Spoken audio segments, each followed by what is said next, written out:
Before we dive in, pause for a moment and tell me something. Where in the world are you watching from? And what time is it right now? Maybe it's sunrise in Nairobi, midnight in New York, afternoon in Canada, or evening in France. Don't just watch quietly. Drop a comment below and let's see how far this story reaches across the world. Now, lean in and let's begin. Céleste Moreau knelt in the dusty street of Redemption Falls, cradling the dying man she'd chosen to save while the other lay motionless 10 feet away, his blood mixing with the dirt where she'd let him fall. The crowd that surrounded the aftermath of the gunfight stared at her with eyes that held judgment colder than winter wind, their silence more damning than any words could have been.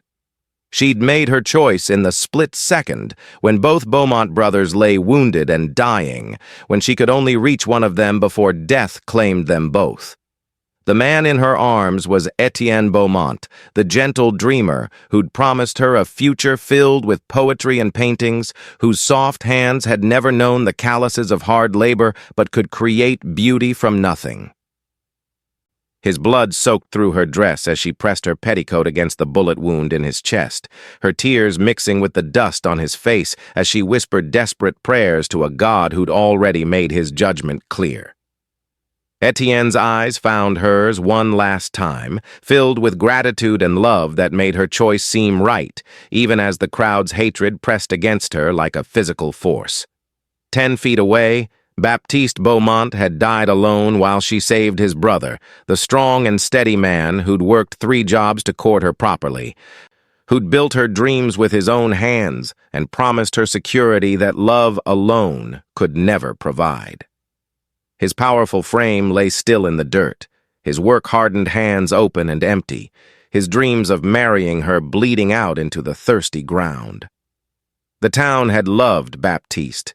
He'd been their hero, their ideal man, the one they'd expected her to choose when both brothers had courted her with equal devotion.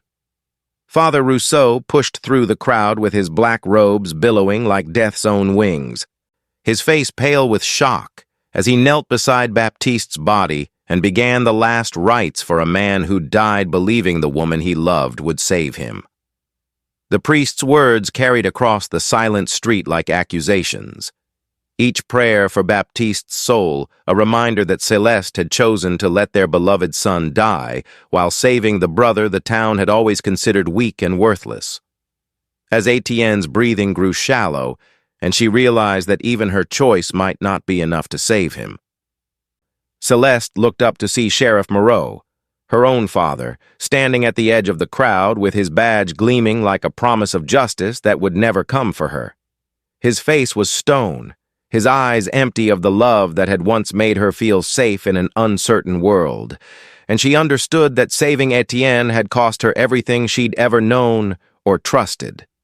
The town's golden girl had become their fallen woman in the space of a heartbeat, and there would be no forgiveness for the choice she'd made when love had demanded the impossible from her torn and bleeding heart. 6 months earlier, Céleste had been the most beloved woman in Redemption Falls, her beauty matched only by her kindness and her voice that could make grown men weep when she sang at church on Sunday mornings. As the sheriff's daughter, she'd grown up protected and cherished, educated beyond what most frontier towns offered their daughters, and groomed for a future that everyone assumed would bring honor to the family name. Her reputation was spotless, her prospects unlimited, and her heart innocent of the complications that would eventually destroy everything she held dear.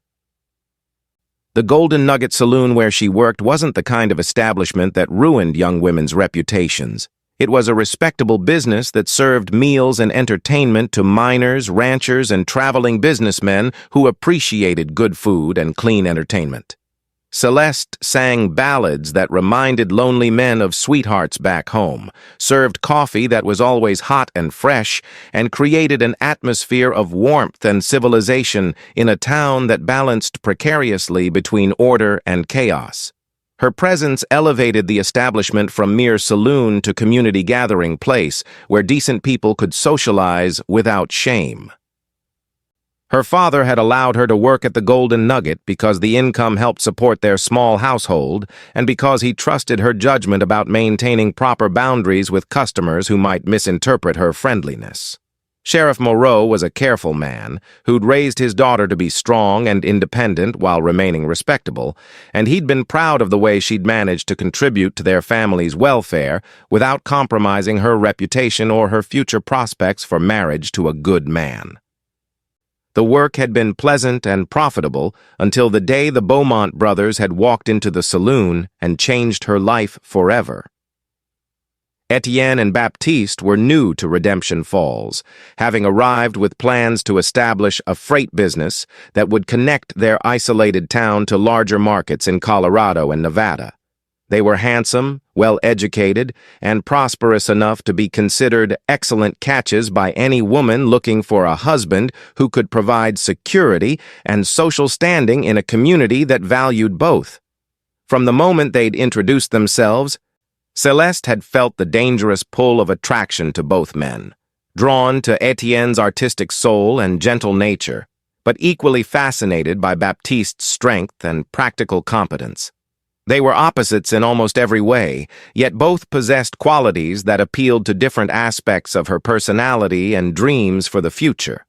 Her innocent flirtation with both brothers had seemed harmless at first, just friendly attention to new customers who might become regular patrons of the establishment where she worked.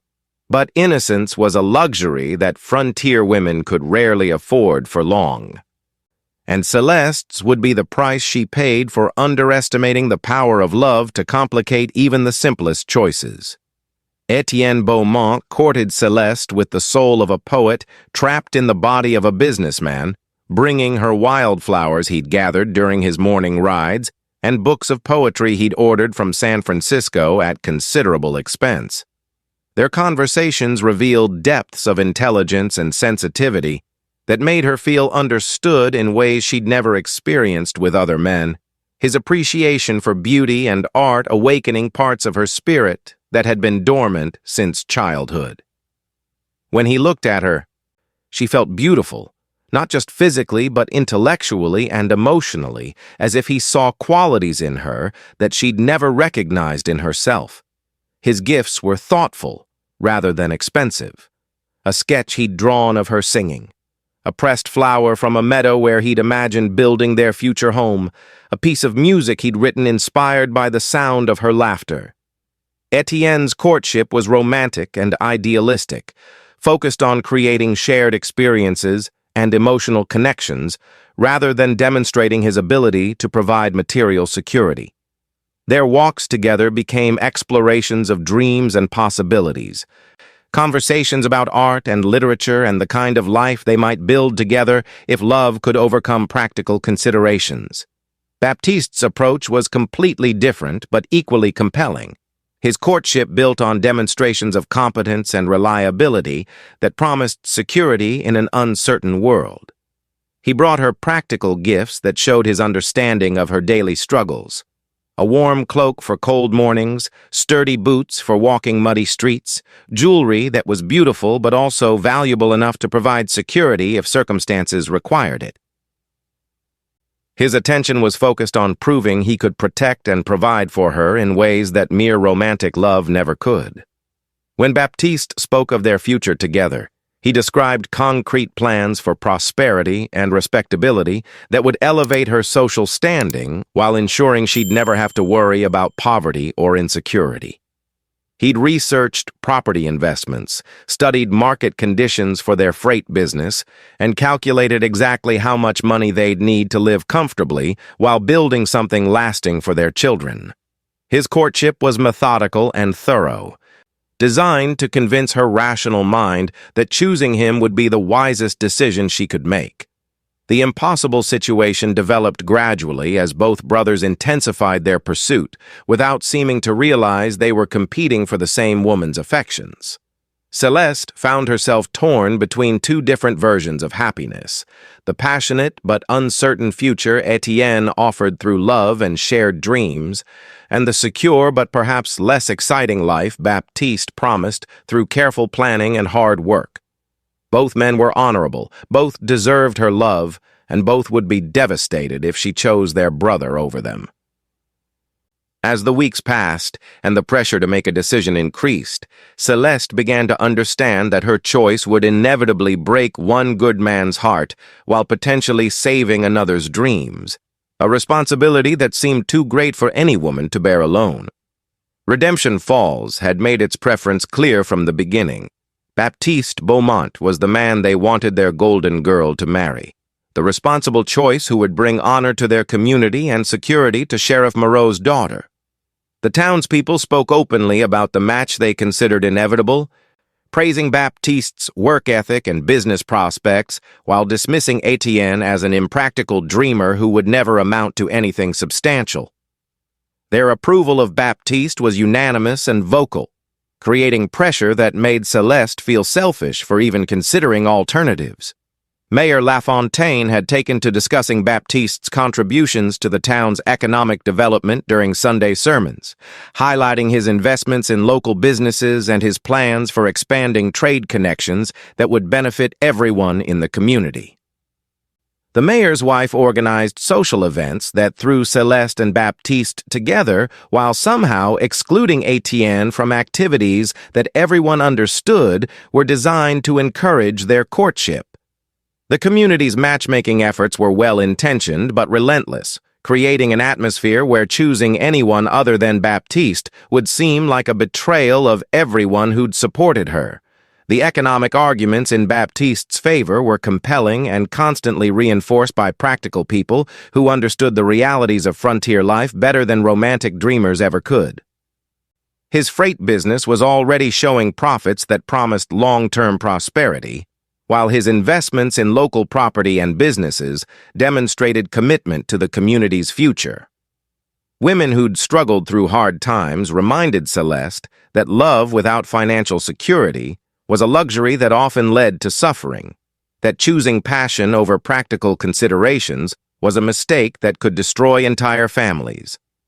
But the social pressure extended beyond mere economic concerns to encompass questions about what kind of man could properly protect and lead a family in dangerous territory where weakness could be fatal. Baptiste's physical strength and decisive leadership style reassured community members who'd seen too many families destroyed by men who couldn't handle the challenges that frontier life presented to anyone unprepared for its demands. Étienne's gentle nature was interpreted as weakness that would make him unreliable when circumstances required strength and courage. The whispered conversations that followed Céleste whenever she appeared in public made it clear that the town had already planned her future and would consider any deviation from their expectations a personal betrayal of their investment in her success. She'd grown up as their collective daughter, educated and protected by an entire community that expected to share in the reflected glory of her advantageous marriage. Their love for her was real but conditional, dependent on her making choices that validated their values and confirmed their belief that good things happened to good people who made wise decisions. As the pressure mounted and the brothers' competition intensified, Céleste began to understand that her choice would be judged not just as a personal decision, but as a referendum on the community's wisdom and values.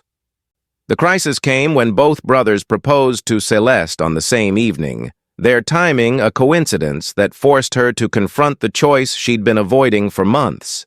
Baptiste had planned his proposal with typical thoroughness, arranging a private dinner at the town's finest restaurant where he presented her with a ring that had cost him 3 months' profits and a detailed plan for their wedding and future together. His proposal was everything a practical woman could desire: security, respect, and a future that promised prosperity and social standing that would make her the envy of every woman in the territory. Étienne's proposal came later that same evening, delivered with the spontaneous passion that characterized everything about his approach to life and love. He found her walking alone after Baptiste's dinner, overwhelmed by the weight of a decision that would determine not just her future, but the futures of 2 good men who deserved better than to be casualties of her indecision. His proposal was poetry rather than planning, an emotional plea that offered love and partnership in creating something beautiful together, even if that something couldn't be measured in dollars or social status. The contrast between their proposals perfectly captured the impossible choice Céleste faced, between security and passion, between community approval and personal fulfillment, between the safe path everyone expected her to take and the uncertain journey her heart wanted to explore. Baptiste offered everything her rational mind knew she should want, while Étienne offered everything her romantic soul had always dreamed of finding. Both proposals were sincere, both men were worthy, and both futures held promise of happiness in completely different ways. The pressure of choosing between them was complicated by her genuine love for both men, feelings that were different but equally real and powerful. Her love for Baptiste was built on admiration for his strength and reliability, appreciation for his devotion and practical competence, and gratitude for the security he offered in an uncertain world. Her love for Étienne was based on emotional connection and shared dreams, intellectual compatibility, and spiritual understanding that made her feel complete in ways she'd never experienced with anyone else. The town's expectations added another layer of complexity to her dilemma, making her choice about more than personal happiness to encompass questions about duty, responsibility, and the price of disappointing people who'd invested their hopes in her success. Choosing Baptiste would validate everything the community believed about proper values and wise decisions, while choosing Étienne would be seen as selfish romanticism that ignored practical realities. As she lay awake that night, staring at the ceiling while trying to imagine herself married to either man, Céleste understood that her decision would change everything, not just for herself and the brothers, but for an entire community that had made her happiness their collective responsibility. The weight of that burden was almost unbearable. But tomorrow would demand an answer she wasn't sure she was ready to give. The competition between the Beaumont brothers intensified after their simultaneous proposals, transforming their previously friendly relationship into something darker and more dangerous as both men realized they were fighting for the same future. What had begun as good-natured rivalry became increasingly bitter, as each brother watched the other receive attention and affection from the woman they both loved, their natural differences becoming sources of conflict that poisoned every interaction between them. The strain of competing for Céleste was destroying the fraternal bond that had sustained them through every previous challenge. Baptiste's frustration with his brother's romantic success was evident in his increasingly aggressive business practices and his tendency to highlight Étienne's impractical nature whenever possible. He arranged contracts and investments that demonstrated his superior financial acumen while subtly undermining his brother's contributions to their shared business enterprise. His criticism became more pointed and public, designed to make Étienne appear foolish and unreliable to anyone who might influence Céleste's decision about her future. Étienne responded to his brother's attacks by emphasizing the emotional and spiritual connections he shared with Céleste, creating intimate moments and shared experiences that Baptiste's practical nature couldn't duplicate or understand. He wrote poetry that celebrated her intelligence and beauty, planned romantic gestures that appealed to her artistic sensibilities, and engaged her in conversations about dreams and possibilities that Baptiste dismissed as worthless fantasy. His campaign was subtle but effective, designed to make her question whether security without emotional fulfillment was really the happiness she sought. The tension between the brothers began affecting their business partnership as personal conflicts interfered with professional decisions that required cooperation and trust. Contracts were delayed when they couldn't agree on terms. Investments were missed when their arguments prevented timely action, and employees grew uncomfortable working for partners who barely concealed their mutual antagonism. The freight company they'd built together was suffering because both men were more focused on winning Céleste than on maintaining the success that had made them attractive to her in the first place. The breaking point came when Baptiste accused Étienne of deliberately sabotaging their business to make them both appear unreliable, while Étienne accused Baptiste of using their financial resources to buy affection that couldn't be earned through genuine connection. Their argument in the main street was witnessed by half the town, including Céleste, who watched in horror as the two men she loved destroyed each other through words that cut deeper than any weapon could have. As their confrontation escalated toward violence that seemed inevitable, she realized that her indecision was tearing apart more than just her own heart. It was destroying everything the brothers had built together and threatening to tear apart the very community that had nurtured them all. The price of being loved by two good men was proving higher than anyone could have imagined, and the cost was still rising with no end in sight. Violence crept into Redemption Falls like a slow poison, starting with harsh words and escalating toward confrontations that made everyone nervous about what might happen when the Beaumont brothers' rivalry finally exploded beyond control. Saloon fights broke out when supporters of each brother defended their preferred candidate with fists and bottles, while business disputes turned personal as the entire town began choosing sides in a conflict that was tearing their community apart. The peaceful settlement was transforming into something uglier and more dangerous with each passing day. Sheriff Moreau found himself investigating incidents that were clearly related to the brothers' competition for his daughter's affections, but proving intent was impossible when everyone involved claimed their fights were about other issues entirely. Bar brawls were blamed on business disagreements, property disputes were attributed to boundary confusion, and personal arguments were dismissed as personality conflicts that had nothing to do with Celeste's romantic situation. But the pattern was obvious to anyone willing to see it. The town was dividing into camps that couldn't coexist peacefully much longer. The economic consequences of the growing conflict were becoming serious as businesses lost customers who refused to patronize establishments that supported the wrong brother, while partnerships dissolved when personal loyalties made professional cooperation impossible. The freight company's problems were affecting other businesses that depended on reliable transportation, while the brothers' public arguments were damaging Redemption Falls' reputation with neighboring communities that considered the town unstable and potentially dangerous for trade. Dr. Beaulieu treated an increasing number of injuries that resulted from fights between men who'd been friends before the brothers arrived in town, while Father Rousseau struggled to maintain peace in a congregation that was splitting along lines determined by romantic preference rather than religious conviction. The institutions that held the community together were being strained beyond their capacity to maintain order, and everyone understood that something would have to give before the situation destroyed everything they'd worked to build. The most disturbing development was the growing hostility toward Céleste herself, as some townspeople began blaming her for the chaos that had engulfed their previously peaceful community. Whispers suggested that a decent woman would have made her choice quickly instead of allowing the situation to fester until it threatened everyone's welfare, while others argued that her selfish indecision was destroying two good men who deserved better treatment from someone they'd honored with their affections.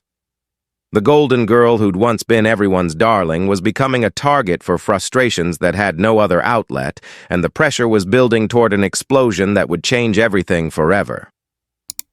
The confrontation that would change everything began over a seemingly trivial business dispute about shipping schedules. But everyone present understood they were witnessing the final breakdown of whatever civility had been restraining the Beaumont brothers from open warfare. The argument took place in front of the Golden Nugget Saloon where Céleste worked, ensuring that their bitter exchange would be witnessed by the woman whose love they were fighting over and the community whose peace they were destroying through their inability to resolve their differences.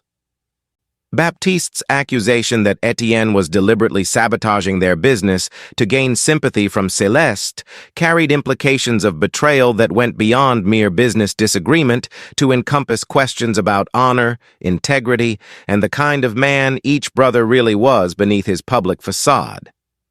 The charge was serious enough to destroy reputations and end partnerships, making it clear that their rivalry had reached the point where reconciliation was no longer possible regardless of how Céleste eventually chose between them. Étienne's response revealed depths of anger and frustration that had been building for months as he watched his brother use wealth and community approval to overwhelm the emotional connections that he believed should matter more in questions of love and marriage. His counter-accusation that Baptiste was trying to buy affection through manipulation and intimidation struck at the heart of his brother's self-image as an honorable man whose success was earned through legitimate hard work and honest dealing. The crowd that gathered to watch their confrontation included men who'd been drinking and spoiling for a fight, women whose loyalties were divided between the brothers, and community leaders who understood that this argument would determine the future of their town as much as the future of the men involved. The atmosphere was charged with the kind of tension that preceded violence, and everyone present could feel the situation building toward an explosion that would have consequences none of them could predict or control. When Baptiste's hand moved toward his gun during a particularly heated exchange of accusations, Céleste stepped between the brothers with desperate courage, born of love for both men and terror about what their hatred was about to cost everyone involved. Her intervention might have prevented immediate violence, but it also made her the focal point of all the rage and frustration that had been building between the brothers for months. The stage was set for a tragedy that would destroy more than just the men who loved her. It would shatter the illusions of an entire community that had believed love was supposed to conquer all obstacles, not create new ones that seemed impossible to overcome. The duel was scheduled for dawn 3 days later, giving the town time to choose sides and place bets on which brother would survive the confrontation that everyone now considered inevitable. Sheriff Moreau tried desperately to prevent the fight through legal intervention, but territorial law was unclear about dueling, and both brothers were determined to settle their differences through violence that would eliminate one of them permanently. The community that had once celebrated both men now waited with morbid fascination to see which of their heroes would kill the other over a woman's love. Céleste spent those 3 days in agony, pleading with both brothers to abandon their plans for mutual destruction while knowing that neither would back down from a challenge that had become about more than her affections. Their conflict had evolved into a test of masculine honor that couldn't be resolved through compromise or rational discussion, making her love for both men the catalyst for a tragedy that seemed to require one of their deaths as its only possible resolution. Her pleas for reason fell on deaf ears, hardened by months of accumulated resentment and wounded pride. The morning of the duel brought half the territory to Redemption Falls, as news of the fight had spread throughout neighboring communities where people were eager to witness a confrontation between two men whose rivalry had become legendary throughout the region. Gamblers took odds on the outcome, while vendors sold food and drink to spectators who treated the brothers' life-or-death struggle as entertainment that justified traveling considerable distances to witness firsthand. The circus atmosphere made the tragedy even more obscene. Father Rousseau's attempts to mediate a peaceful resolution were rejected by both brothers, who insisted that their honor demanded satisfaction that could only be achieved through mortal combat that would settle their rivalry permanently. Their determination to fight was reinforced by supporters who'd invested their own reputations in backing one brother against the other, creating a situation where backing down would be interpreted as cowardice that would destroy the survivor's standing in the community, regardless of whether he won Céleste's love. As the brothers took their positions 20 paces apart in the street outside the Golden Nugget Saloon, Céleste watched from her window with tears streaming down her face, knowing that she was about to lose one of the men she loved while being forced to watch the other become a killer. The countdown to their draw seemed to last forever while taking no time at all, and when the shots rang out simultaneously, both brothers fell to the ground with wounds that left them bleeding in the dust while she faced the choice that would define the rest of her life. In the seconds it took to reach the street, she had to decide which man to save and which to let die, knowing that her choice would be judged by everyone present and remembered by the town forever. The decision that damned Céleste was made by her heart rather than her head, an instinctive response to seeing Étienne's gentle face contorted with pain while Baptiste lay motionless in a spreading pool of blood. She ran to the poet, who'd filled her dreams with beauty and possibility, kneeling beside him in the dust, while the crowd watched in horrified silence as she made her choice visible to everyone present. Her hands pressed against his chest wound while her tears fell on his face, and she whispered words of love that carried clearly in the absolute quiet that followed the gunshots.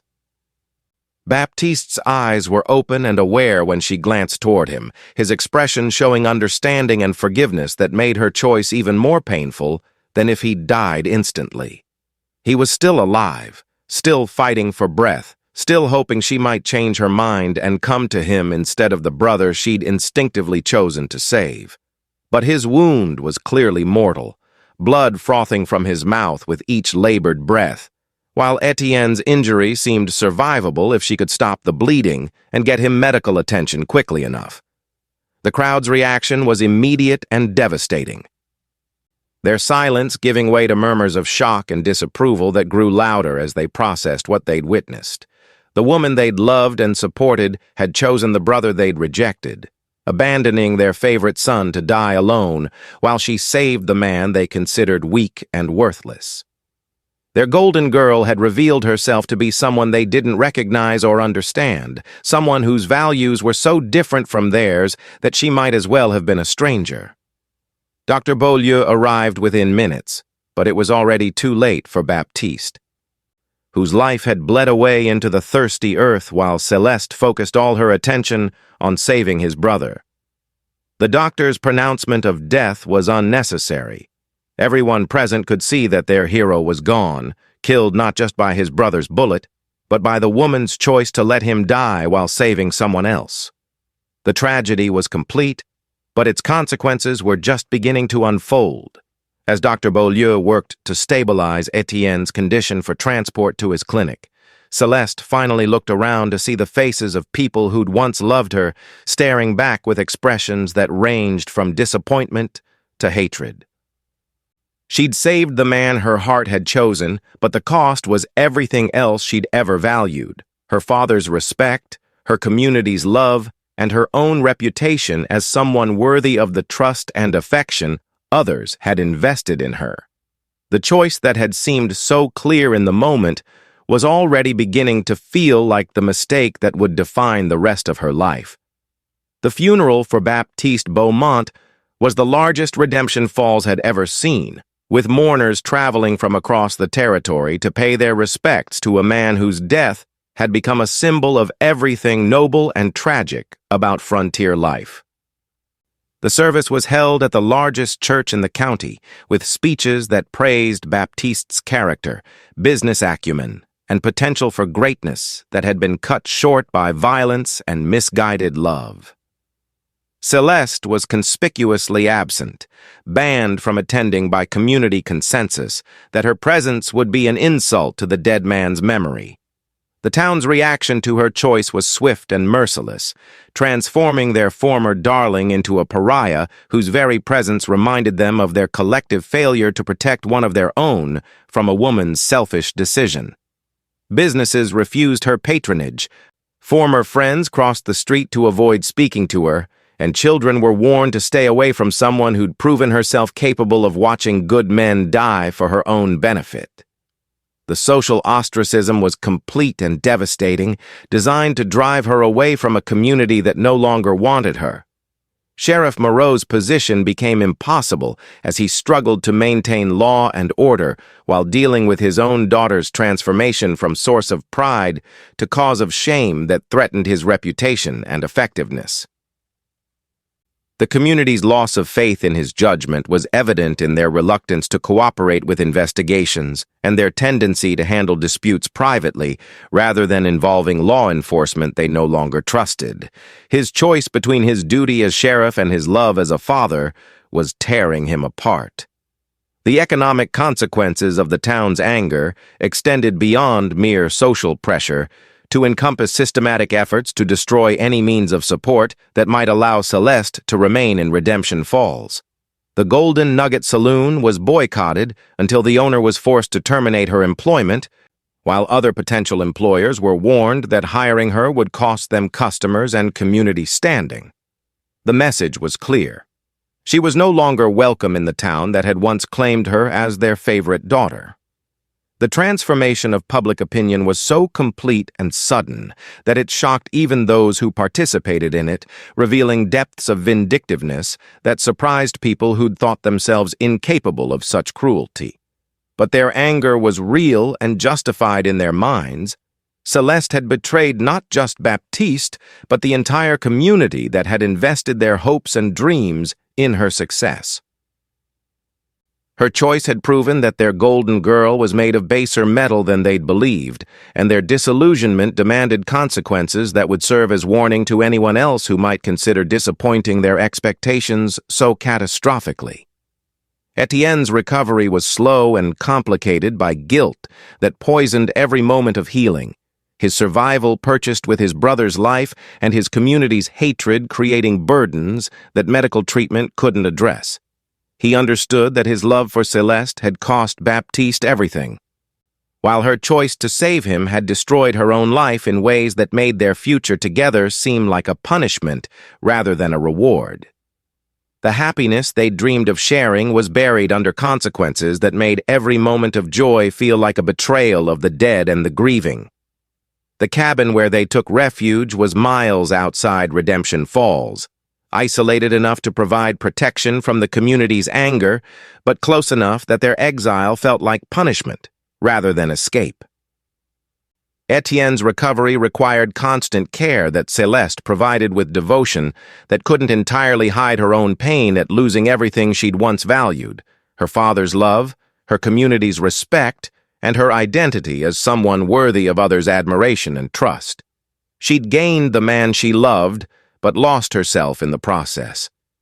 Their conversations during his convalescence revealed the depth of damage that their love had caused, with both understanding that their happiness was built on foundations of tragedy that would haunt them forever. Étienne blamed himself for forcing the confrontation that had killed his brother, while Céleste tortured herself with questions about whether she'd made the right choice and whether Baptiste might have survived if she'd gone to him instead. The guilt was corrosive, eating away at the love that had once seemed strong enough to overcome any obstacle. The practical challenges of survival in isolation were complicated by Étienne's ongoing health problems and Céleste's lack of experience with frontier self-sufficiency. They struggled to grow food, maintain shelter, and protect themselves from dangers that required skills neither possessed in sufficient measure. The romantic dreams that had sustained their courtship proved inadequate preparation for the harsh realities of building a life together without community support or family assistance. But despite the guilt, isolation, and practical difficulties that made every day a struggle, moments of genuine happiness still emerged between them. Quiet conversations that revealed depths of understanding and compatibility that justified the sacrifices they'd made, shared laughter that reminded them why they'd chosen each other despite the cost, and physical intimacy that created bonds stronger than the shame and regret that surrounded them. Their love was damaged but not destroyed, wounded but still capable of healing if they could find strength to forgive themselves and each other for the price others had paid for their happiness. 2 years after the gunfight that had torn Redemption Falls apart, circumstances forced Céleste and Étienne to return to the town that had exiled them. Their isolation no longer sustainable due to Étienne's declining health and their desperate need for medical attention that only Dr. Beaulieu could provide. The consumption that had been attacking his lungs for months had reached the stage where frontier remedies were no longer adequate, requiring professional treatment that might extend his life but couldn't cure the disease that was slowly killing him. Their arrival was met with hostility that had intensified rather than diminished during their absence. the town's anger apparently growing stronger with time rather than fading into acceptance of past events they couldn't change. Former friends turned their backs when the couple appeared on the main street, while shopkeepers refused service that would have been automatically provided to any other customers. The exile that had been imposed 2 years earlier was still in effect, enforced by a community that had never forgiven the choice that had cost them their favorite son. Dr. Beaulieu's willingness to treat Étienne was the only exception to the town's unified rejection, the physician's medical ethics overriding his personal feelings about patients whose love story had caused so much pain and destruction.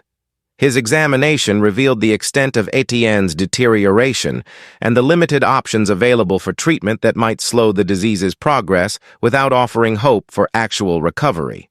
The prognosis was grim, but not hopeless. Assuming the patient could receive proper care and avoid the stress that had been weakening his condition. The irony of their situation was not lost on anyone present.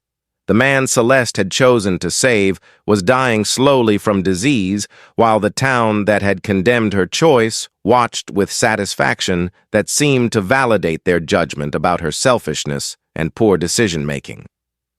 Her sacrifice of Baptiste's life to save Étienne was proving meaningless, as death claimed her chosen lover through natural causes rather than violence, making her choice seem even more tragic and futile than it had appeared at the time.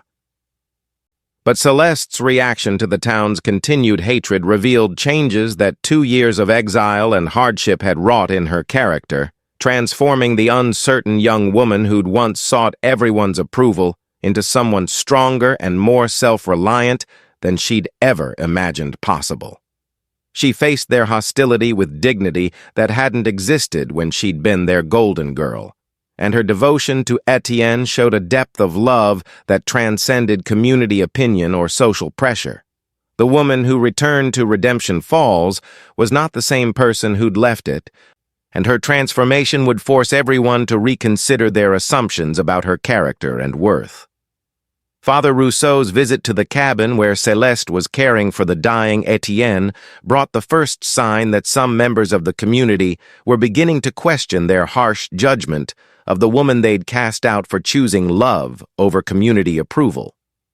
The priest's confession that he'd wrestled with his own conscience about their treatment of someone who'd committed no crime beyond making a choice that disappointed their expectations revealed cracks in the solid wall of condemnation that had surrounded her for 2 years. "I've been praying about this situation for months," Father Rousseau admitted as he sat beside Étienne's sickbed. "And I've come to believe that our anger has made us forget the Christian principles we claim to uphold. You chose to save the man you loved instead of the man we preferred. But that choice doesn't make you evil or deserving of the hatred we've shown you." His words carried the weight of spiritual authority that could influence others who'd been questioning their own participation in the sustained cruelty. The priest's revelation that several community members had privately expressed doubts about their treatment of Céleste suggested that the unified condemnation she'd faced wasn't as solid as it appeared on the surface.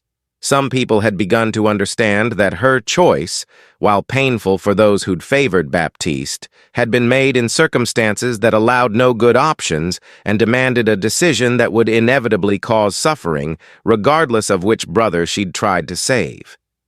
The passage of time had brought perspective that immediate anger had made impossible. Dr. C. Beaulieu's support for Father Rousseau's position added medical authority to spiritual guidance. His professional observation that Céleste's care for Étienne had been exemplary, providing evidence of character that contradicted the community's assessment of her as selfish and worthless. "She's devoted herself completely to his welfare," the doctor testified. "Whatever you think about her choice during the gunfight, her behavior since then has shown nothing but love, sacrifice, and strength in the face of hardships that would have broken most people." But the conversation also revealed that changing community opinion would require more than testimony from religious and medical authorities. It would demand acknowledgement from Céleste herself about the pain her choice had caused and evidence that she understood the magnitude of what her decision had cost everyone involved. The town's forgiveness would not come easily or automatically, requiring genuine reconciliation rather than mere time passing until anger faded into indifference. The healing process was beginning, but it would require courage and honesty from everyone involved if it was going to succeed in restoring peace to a community that had been torn apart by love, death, and the consequences of impossible choices. The deathbed confession that changed everything came not from Étienne, but from a dying miner named Louis Thibodeau, whose guilt over events he'd witnessed 2 years earlier finally overcame his fear of community reaction to the truth he'd been hiding. His revelation to Father Rousseau was startling in its implications and devastating in its potential to rewrite the entire narrative that had shaped Redemption Fall's treatment of Céleste since the fatal gunfight between the Beaumont brothers.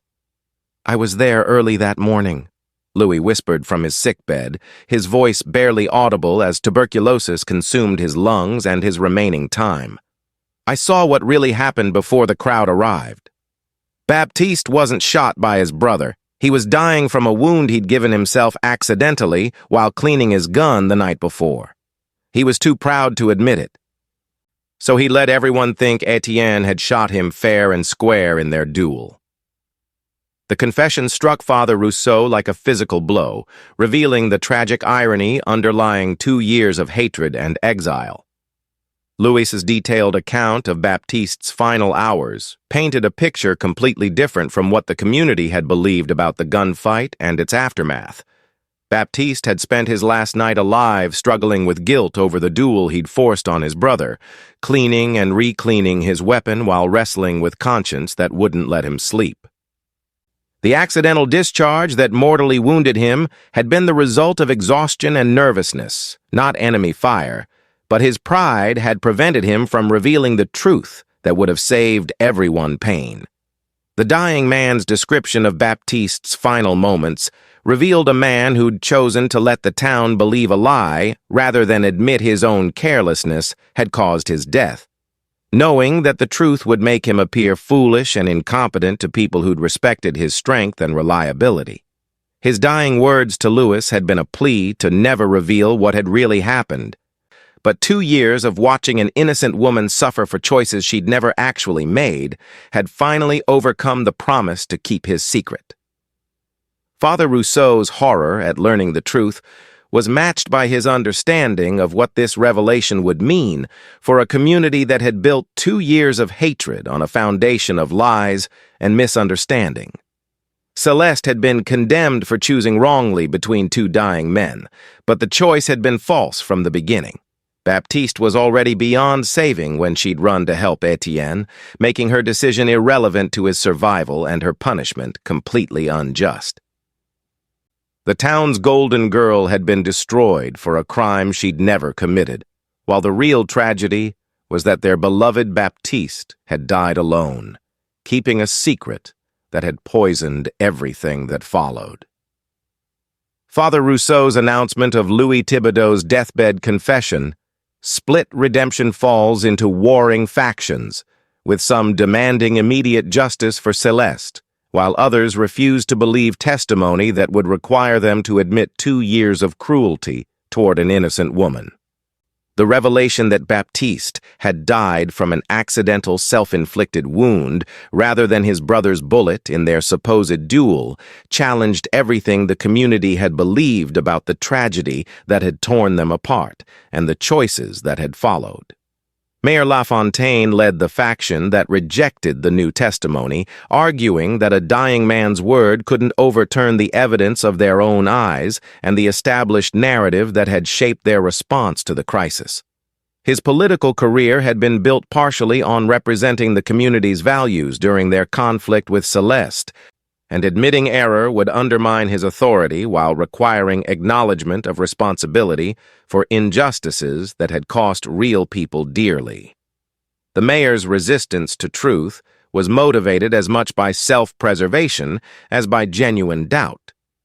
Dr. Beaulieu's medical examination of Baptiste's clothing and personal effects, preserved by the family as mementos, provided physical evidence that supported Louis's confession about the nature and cause of the fatal wound. The bullet's trajectory and powder burns were consistent with accidental discharge at close range rather than deliberate shooting from 20 paces. While the timing described by the dying witness explained inconsistencies in previous accounts that had been overlooked in the emotional aftermath of the tragedy. Sheriff Moreau found himself caught between his duty to investigate new evidence and his personal guilt over his treatment of his own daughter, whom he'd abandoned when community pressure had made supporting her politically impossible. The revelation that Céleste had been innocent of the choice that had destroyed her reputation made his own behavior seem cowardly and shameful. Forcing him to confront the cost of choosing political survival over family loyalty when doing the right thing had required courage he hadn't possessed. The women of Redemption Falls were particularly divided by the new information, with some expressing outrage over their participation in destroying an innocent woman's life, while others maintained that Céleste's exile had been justified by her failure to choose the right man, regardless of how he'd actually died. The social dynamics that had sustained 2 years of hostility were proving difficult to overcome even when the factual basis for that hostility had been proven false, revealing depths of prejudice and resentment that went beyond the specific circumstances of the gunfight to encompass broader questions about women's roles and choices in frontier society. The battle for Céleste's vindication was fought in every public space in Redemption Falls, from church pews to saloon corners to the town council chambers where Mayor LaFontaine struggled to maintain authority while growing evidence undermined the foundations of his political power. Father Rousseau led the campaign for justice with sermons that challenged the community's conscience, while Dr. Beaulieu provided scientific testimony that made denial of the truth increasingly difficult to maintain among reasonable people willing to examine evidence objectively. The revelation that Baptiste's death had been accidental rather than the result of a romantic duel transformed him from tragic hero to victim of his own pride and carelessness.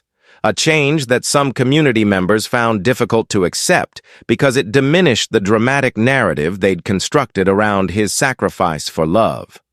The truth was more complex and less satisfying than the simple story of good men destroyed by a selfish woman's poor choices, requiring emotional adjustment that many people weren't prepared to make.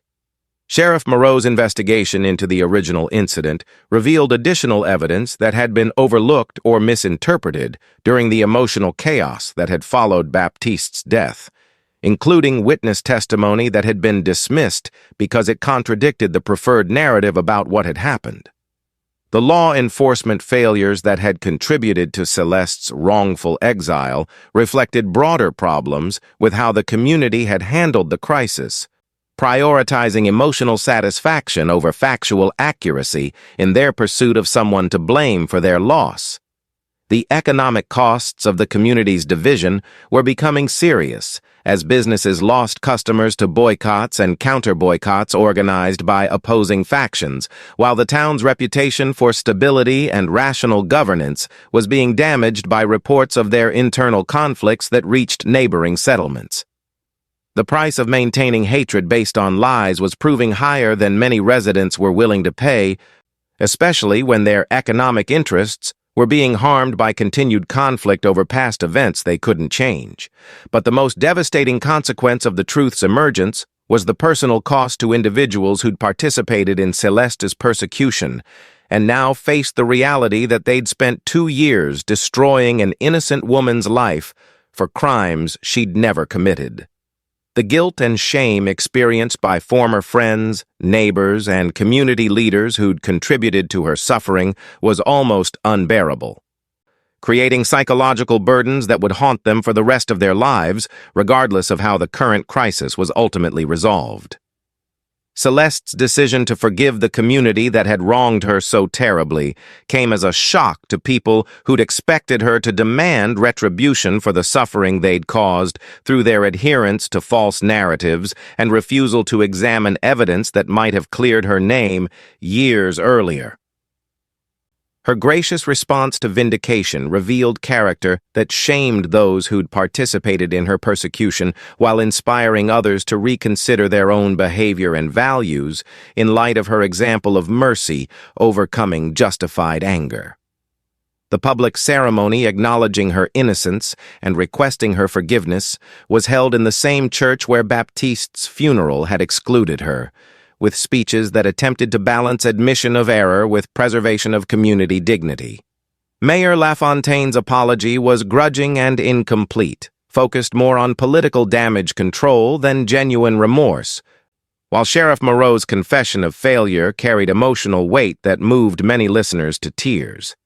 The range of responses reflected the complexity of emotions involved in admitting collective wrongdoing.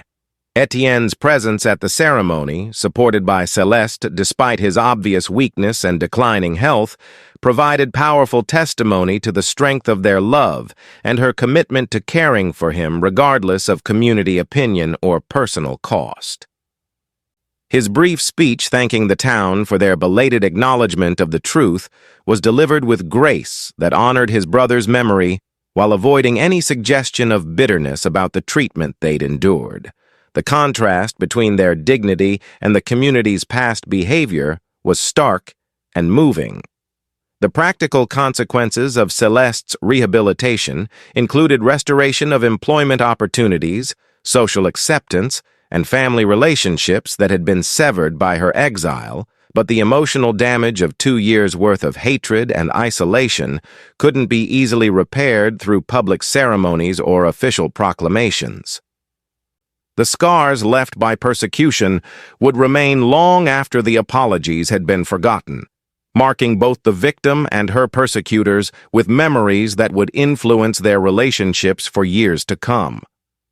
The most significant change in Céleste herself was her transformation from someone who'd sought community approval and social acceptance into someone whose self-worth was independent of others' opinions, and whose strength came from internal resources rather than external validation. The woman who returned to grace in Redemption Falls was fundamentally different from the golden girl who'd been cast out, and her new independence and confidence would challenge everyone to reconsider their assumptions about women's proper roles and capabilities in frontier society. Étienne's death came peacefully 3 months after his vindication, with Céleste holding his hand as tuberculosis finally claimed the gentle poet who'd caused so much conflict simply by loving and being loved in return. His final words were gratitude for the happiness they'd shared, despite the cost it had exacted from everyone around them, and forgiveness for a community that had taken 2 years to recognize the truth about events that had shaped all their lives. His death was mourning for what might have been rather than bitterness about what had actually occurred. The funeral was attended by the entire community, including many who'd participated in his exile, but now sought to honor his memory and demonstrate their commitment to the healing process that his vindication had begun. Father Rousseau's sermon emphasized themes of forgiveness, redemption, and the danger of judging others without complete understanding of circumstances that might be more complex than they appeared. The service became a form of collective penance for the town's past behavior. Céleste's decision to remain in Redemption Falls after Étienne's death surprised everyone who'd expected her to seek a fresh start in communities where her history wasn't known and her reputation wasn't complicated by past conflicts and misunderstandings. Her choice to stay and build a new life among people who'd wronged her demonstrated strength and forgiveness that challenged everyone to become better versions of themselves, while her independence and self-sufficiency redefined what was possible for women in their frontier society.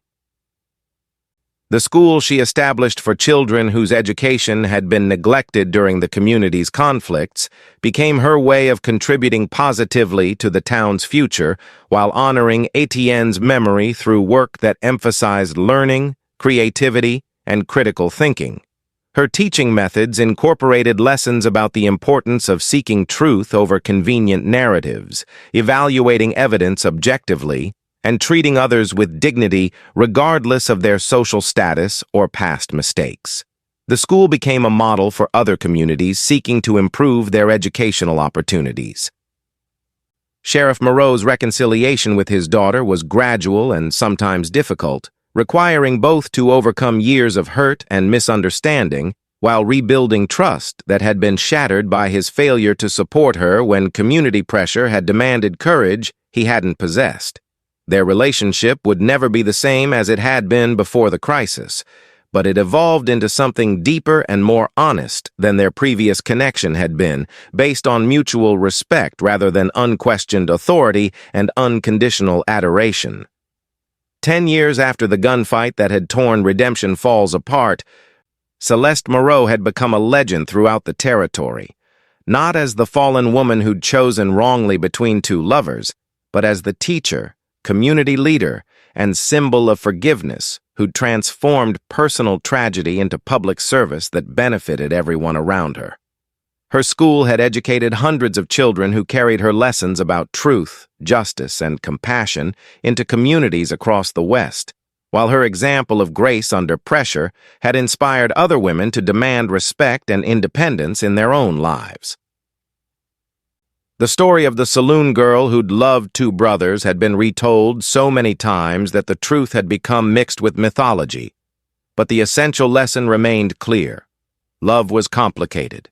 Choices had consequences, and communities that rushed to judgment without seeking complete understanding of complex situations often caused more harm than the problems they were trying to solve. Céleste's vindication had become a cautionary tale about the danger of mob justice and the importance of individual courage in standing against popular opinion when it was wrong.